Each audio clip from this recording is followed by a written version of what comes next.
La verdad es que el primer día me encontré bastante nervioso, pero con muchas ganas de hacer nuevos amigos. Gogoratzen naiz, bakarrik etorri nintzala unibertsitatera eta pixkat ardurari nakanez, zelako izango zen unibertsitatea, eskola berri bat, lagun berriak. Los profesores intentaron que las clases fueran participativas para que pudiéramos conocernos entre nosotros.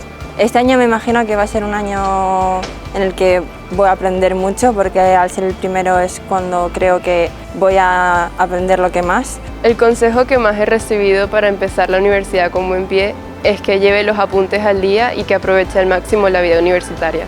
Aquí en la Universidad de Deusto pues hacen un montón de proyectos y voluntariado y un montón de actividades que la verdad es que yo creo que merece la pena participar en ellas.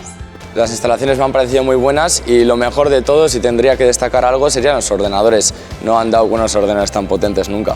Las instalaciones están genial, o sea, yo no me lo esperaba así, me lo esperaba mucho más pequeño, todo más compacto, pero muy bien. Y las clases, la verdad es que están muy bien y te ayudan mucho los profesores. Al ser un campus pequeño, se respira un ambiente bastante acogedor y familiar entre la gente. Espero dut unibertsitateko bizitza ekintza pila batez osatutakoa izatea, eta nire ustez ikasturte hau izango da erronka bat. Este año va a ser muy diferente al resto y una oportunidad muy grande de aprender cosas nuevas. Yo creo que este año va a ser muy ilusionante para todos.